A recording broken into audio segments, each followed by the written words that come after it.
heading south of the Mason-Dixon. This is the Week in Review at the Abbeville Institute.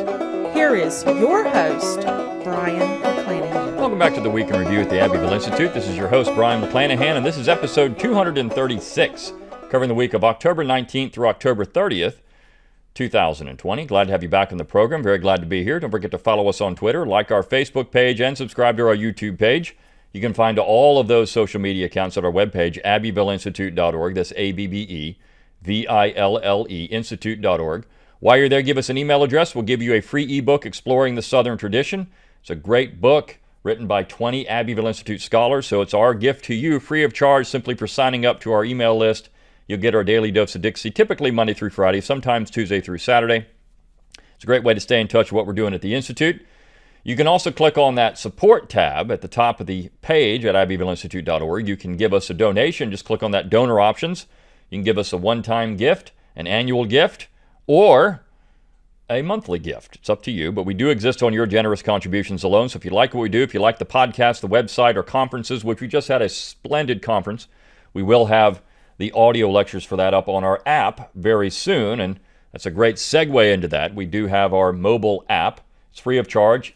It's only free of charge because you donate to the Institute. So going out to your app store, whether it's on Apple or Google, and look for Abbeville Institute, click on that, download it again, free of charge, and you can keep up with us on the go. You can also support the Institute by clicking on that shop tab at abbevilleinstitute.org. You can get your Abbeville Institute apparel. It's nice, high-quality embroidered stuff, so if you want to advertise the Institute and let people know you support us, you can have that on your chest, our logo, or on your hat, or on your golf towel. It's a great way to let people know that you like what we do. Also, share our material out on social media. If you like this podcast, rate it wherever you get your podcasts. Try to do all you can to get people engaged and involved with our mission to explore what's true and valuable in the Southern tradition. And also, please, we've got more of our videos coming out. When we put those out, let people know you like those too. From what I understand, and I wasn't able to comment on this last week because I took a week off. I had some things going on. So I'm back after this is a 2-week episode. But our video that we produced by Phil Lee on Confederate Monuments actually helped sway a vote in favor of keeping a monument up in Knoxville, Tennessee. So that's awesome. I mean, this is why we do it. This is why we do what we do. We want people to be engaged with our material and to understand the Southern tradition. And we have people listening to us, listening to this podcast, reading our articles, engaging our material all over the world, but particularly all over the United States. And we're growing leaps and bounds. I mean, this is a great thing because more and more people are becoming familiar with the Southern tradition. They're becoming familiar with the South, and they're getting involved in the spirit of reconciliation. A lot of our listeners, a lot of our readers are not in the South itself, but I get emails all the time saying, "Hey, I'm from Michigan. I'm from New York. I'm from Montana. I'm from somewhere outside of the South. I'm from Minnesota, Wisconsin, and I just really like what you all are saying. And I didn't know this stuff before." And it makes sense. And we support your efforts in the South to keep your history and keep it from being torn down. So not just that, they're invested in that Jeffersonian vision of America, because at the end of the day, that's what the Institute really is all about. It's about the Jeffersonian vision of America. And that, of course, Jefferson being a Southerner, is born out of the Southern tradition, but it's applicable to anywhere in the United States. You don't have to be a Southerner to believe in the Jeffersonian tradition. In fact, in one of the books that I wrote with Clyde Wilson, Forgotten Conservatives in American History, I wrote a chapter on Charles Lindbergh, the two Lindberghs of Minnesota. And in many ways, they were Jeffersonians. I mean, that's what they were. C.A. Lindbergh, which a lot of people considered Charles Lindbergh's father, C.A. Lindbergh, to be a socialist. And in some ways he was. But he was also very much a Jeffersonian. These men loved the land in Minnesota. They loved the woods. They loved the natural environment. They looked at things from a Jeffersonian standpoint, whether it was banking, whether it was war. I mean, this is important to understand. And that Jeffersonian tradition is timeless. It really is. I just saw a headline from CNN before I got on here to record this that Joe Biden is going to return America It's going to cancel Trump's America First foreign policy and return America to the world. Now think about that headline. This is being gleefully trumpeted by the mainstream media, something that's so good for America, to get America back in the world. Now, when was putting America first somehow bad? I mean, would George Washington have said these things? How about Thomas Jefferson? How about, we even use Northerners. How about John Adams? John Quincy Adams? Would any of those men have said these things? And the answer clearly is no. But certainly the Southern tradition had long been anti-intervention where it didn't matter for America. And more importantly, a foreign policy that put the United States first. You go back and you read many of the inaugural addresses for the presidents in the antebellum period. And one of my favorites is actually Zachary Taylor's. He does a very good job in foreign policy and putting foreign policy in context of the American tradition. And he cites this founding generation, these Virginians, who determined that the United States, the best interest for the United States was staying out of things they didn't need to be involved in. But yet somehow we think it's un-American now to do that. I mean, the CNN put America first in quotations, like this isn't true. We're not putting America first. But actually that's, what Trump's rhetoric at least has been. Now, whether that's happened or not, we can debate that. But certainly, the idea that we have an America first foreign policy goes back to the Jeffersonian, Washingtonian tradition, if you want to say that. So it's the Southern tradition. And we, of course, Southerners over the years at times have been much more hawkish than others. But I don't think Southerners ever really wanted to do anything but put America first. And in fact, let's start with the article, and I'll kind of wrap this all around. The last article we published in this 2-week period, yesterday, October 30th, by Stuart Jones. Now, Stuart Jones is a member of the South Carolina legislature, and he is a big supporter of the Institute. He likes what we do. And Stuart Jones wrote a little piece defending John C. Calhoun. He said, look, the Calhoun Monument deserved our legal and historical protection. And he goes into a nice essay about Calhoun's place in American history. And one of the things that he does is he, of course, puts Calhoun's career not just as the senator from South Carolina who gave the positive good speech, which that's the only thing anybody knows about Calhoun, but as Secretary of War. And he said, look, this monument, because it's a war monument, John C. Calhoun was Secretary of War, it deserved to fall under the Monument Protection Act in South Carolina. And it didn't. And of course, the state then broke the base, and then they removed the rest of it, the construction company that removed the monument. It's a travesty.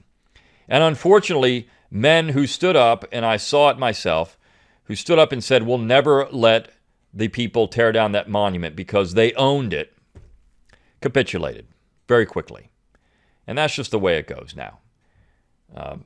They probably had their reasons, whatever they were. And it's disappointing.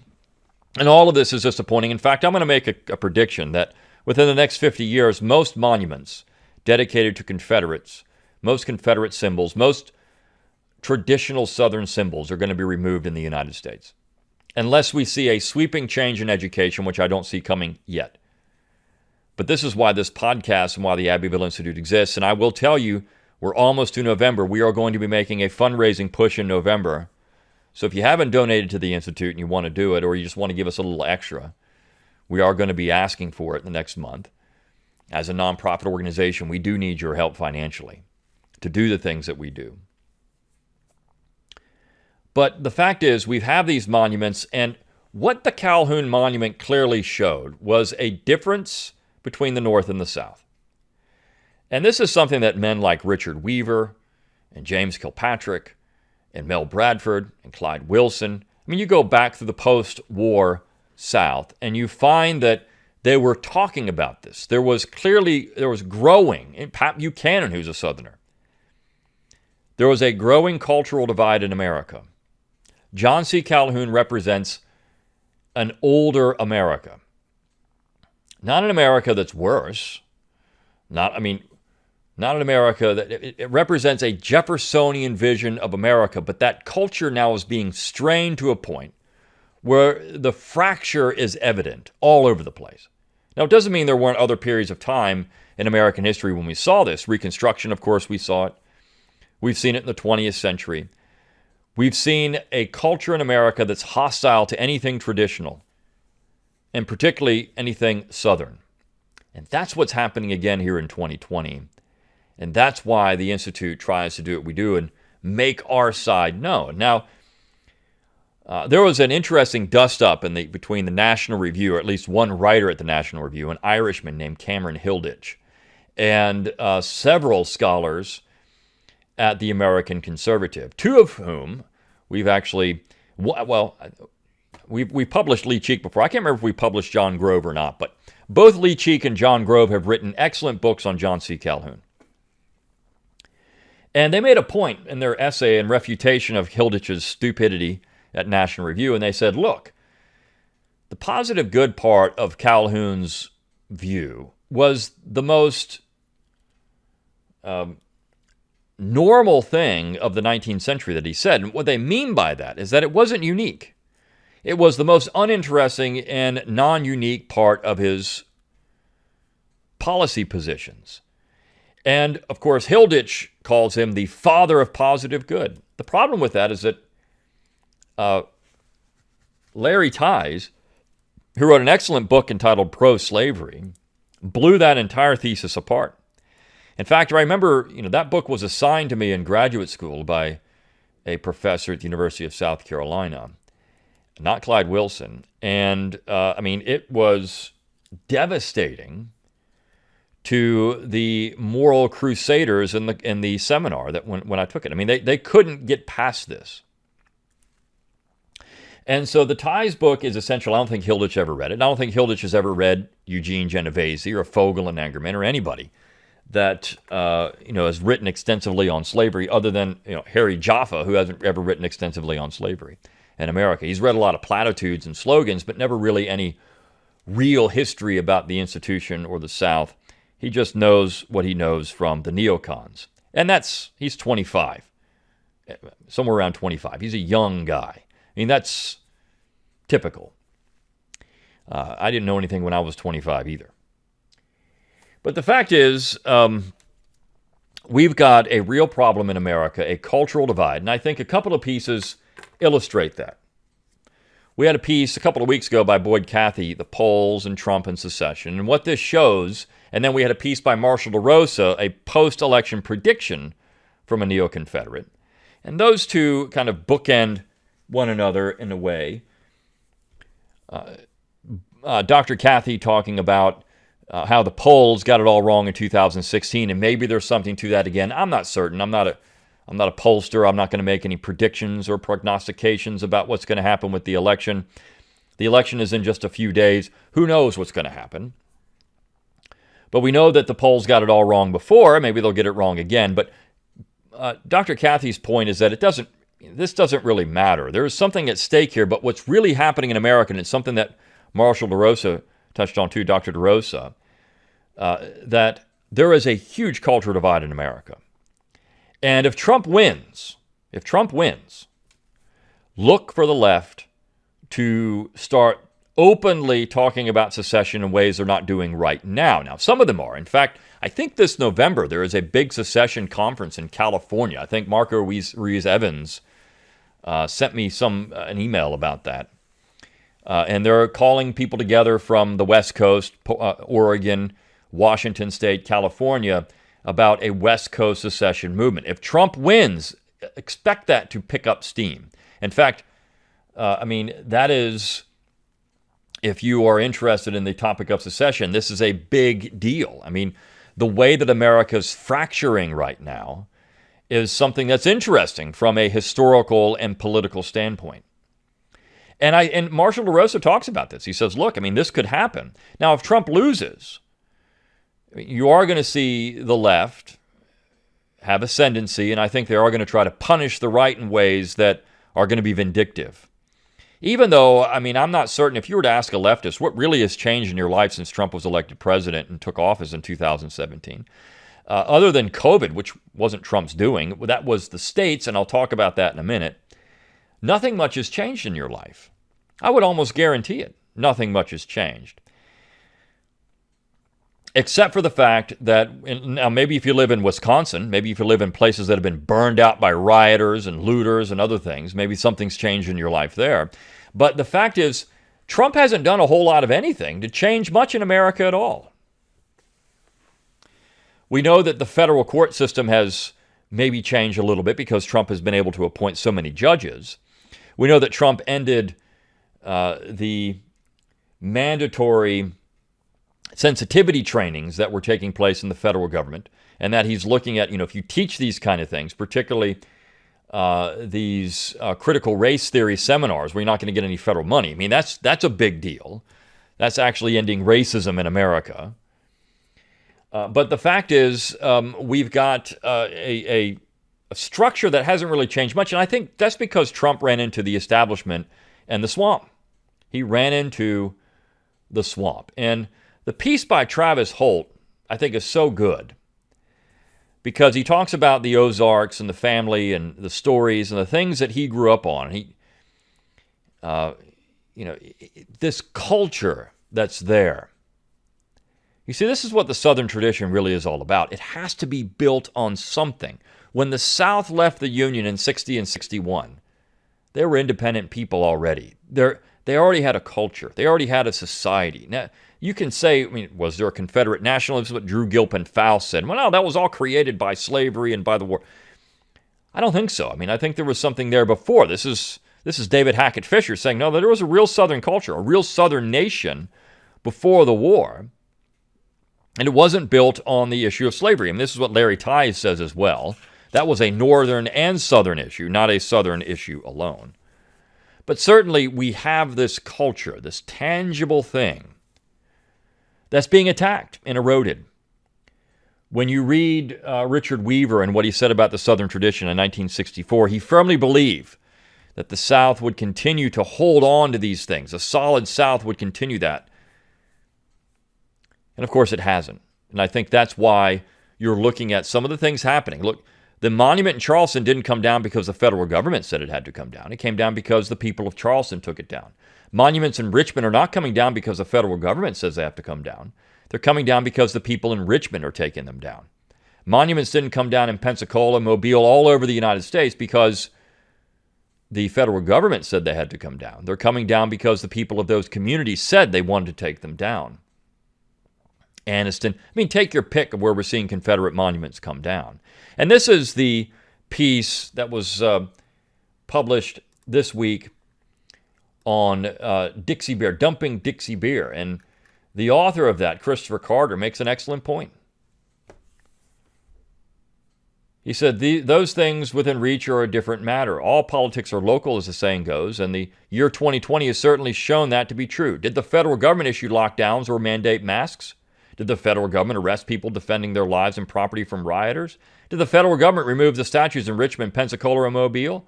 These decisions are made by and through the states. Washington huffed and puffed, but the states were the entities saying time to shutter to already struggling businesses. States and their municipal spawns were the entities voting to remove the monuments to Southern heroes. The federal government is attempting to rename forts and such, but what would that matter if in the cities surrounding these forts there still remain the reminders of the men and their cause? So see, I think he's making an excellent point. The South is being transformed from the inside out. And it's not Trump or Biden that's doing this. When Holt talks about preserving your culture, and the last line is great in that piece, he said, my children will know their people. Long as we draw breath and remember, I implore you to remember your ancestors. Tell their stories. Tell them who they are. If you do that, then none of these monuments would come down anyways. The Calhoun monument would still be on the pedestal because culture matters. And that's why the South was able to do what it could do in the 60 and 61. And I'm not so certain it could pull it off now. I don't know. But we see Calhoun come down. We see Lee now being taken down, or at least Lee will come down. That one's a little more messy because it is a a monument that's recognized by the federal government as a National Register of Historic Place. I mean, I think there should be some block to that. Look, you can't just take this down. It has to stay. Now, what the city is not allowing to happen is any of that monument to be cleaned up. I think because it's on the National Register of Historic Places, I wish the Trump administration would tell the city, the state, I mean, if we're gonna go with this nationalism route, we'll clean it. If you don't, you're going to lose funds. Clean it. Get your workers out there, clean it all up, and make it look right again. And if you keep letting people go and destroy it, you're going to lose more funds. I mean, if we're going to have top-down national government, well, what good is that government if it can't do anything? But what that's actually showing is that the general government certainly is impotent. It always has been. But people don't recognize that. So what we've got in America now, and I think all the pieces of this week, or these last couple of weeks, really get to this. We've got a cultural divide that I'm not certain is repairable in the near future. So this is why Don Livingston said on Tuesday, the 20th, secession becomes thinkable. Now, he was reviewing a book by F.H. Buckley, which we've talked about before on this podcast, but American Secession. But Dr. Livingston, more than anyone else, would be more qualified to speak on this topic for the Abbeville Institute. It's been his hobby horse for a long time to talk about secession. And Buckley is a law professor, and he dedicates the first part of the book to Don Livingston because of the work that Dr. Livingston and Kirk Sale and others have done, not just for the Institute, but just on their own, talking about the size and scope of states and what kind of state is important and viable. But not just that, why secession is even thinkable now in 2020 or 2021. It's thinkable because we've got things way out of whack in the United States, and we've got cultures that are being destroyed by a center. You see the left running around, they're worried about all these things. What they don't realize is that they could protect themselves in the states, and they've done it. You look at some of the policies in some of these states that no one in other parts, like for example, California, no one in other parts of the United States would adopt these things. But California can be as kooky as they want to be because they're in California. In return, California should say, you know what, Alabama, you can be Alabama, and we're not going to do anything about it. But see, that's the real rub in America now. We've got a left that's invested in the center, and we've got a right that's uncertain about what it wants to do. Does it want to be invested in the center? Does it want to try to push one size fits all? Does it want to go in and abuse the other side when it wins? I don't think the right has a stomach for that. I don't think the American right is naturally inclined to do that because the American right is more interested in decentralization. The left never has been. The left has always been about centralization in America, controlling the reins of power and then forcing its agenda down your throat. That's what the left has always been about in America. That's incompatible with federalism. That's incompatible with the Jeffersonian tradition. Incompatible. You can't have both. And this is why people are starting to realize, well, maybe the Jeffersonian solution is better. Because if you're on the left, I mean, this is Marcus Ruiz Evans. Hey, look, we're on the left. We don't like Alabama. We don't like the policies of Alabama. Let's shield California from that. And wouldn't it be the humane thing to do, the reconciliationist thing to do, to say, you know what? Why should we force Alabama to be like California? I mean, why does this matter? Well, because, again, every single party in America, almost every single person in America is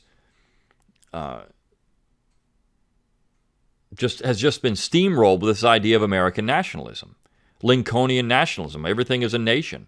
We're just one people. I mean, it doesn't matter. I'm just the same as someone from California. Now, we know that's not true. We know this is not true at all. We know the South still has a distinct culture. We know New England even still has a distinct culture. We know that the Midwest has a distinct culture. The West, all these places have a distinct culture. But what we need to do is recognize that, and then a federal republic can handle those differences in a way that a centralized, one-size-fits-all government cannot. That's what we have to do for America. And this is why I think Dr. Livingston's piece on secession becomes thinkable is so important, because he talks about, soft secession, where you have a return to federalism in a lot of ways. That's something that could be on the table, much more decentralization. I mean, I think that these are all things we should be talking about in modern America. We're not, but we should be. But we've got these regions, this culture that, particularly in the South, needs preservation. It needs protection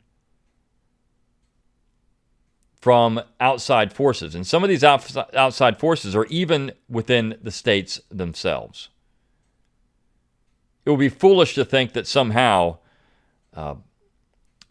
the culture that is pervasive in Charleston that allowed for the monument to be taken down, or Richmond, or any of these other cities where you're seeing this stuff happening, you'd be foolish to think that this is not something that's going on in other parts of the South as well, and that it's going to go away, because it's not going to. So the question is, where do you go from here? How do you combat these things? How do you go out? How do you ensure that your voice can be heard? Well, again, I go back to that video. One of the members of that town was proactive, and he sent that video on Confederate Monuments that we've done at the Abbeville Institute, and he sent it to every single one of these city councilmen. He said, just watch it. It's 5 minutes. What do you think of this now? Why are you taking these things down? I mean, why are you doing that? There's no point in it. There's no rhyme or reason for it. There's nothing there that would indicate that we should be taking down this monument. So, at the end of the day, when we look at the Southern tradition, when we look at Southern culture, when we look at Southern heritage, we look at Southern political tradition, we look at all these things. One of the reasons why the South was always able to exist the way it had is because its culture was very much protected from outside forces. I'm not so certain that's going to happen now. I remember a friend of mine saying, look around outside. Do you think the average Southerner is ready for secession? Well, no, not in any way. No one is. And no one would want to do it right now. I'm not certain the average American anywhere is ready for secession. They're going to talk about it. Certainly going to say, we should do this. We should secede. Well, what does that actually mean? And how does it actually work? And most people can't get out of their own way long enough to try to figure these things out. But I loved several of these pieces in the last couple of weeks. They were just so good. Unfortunately, I had to take off last week. I should be back on next week. Shouldn't have an issue with that. I had to get this one in late this week, but it's out there. We've got it out there. So keep on the lookout for these podcasts. Again, the lectures from our last conference, which was a splendid success. We had a great crowd, and it was a good topic. I think that if you're not going to an Abbeville Institute conference, you need to think so. You need to think about doing it when we have another one next year, because it's just an outstanding time, and people that go really do enjoy themselves. All right. That's it for this week in review at the Abbeville Institute. Until next time, good day.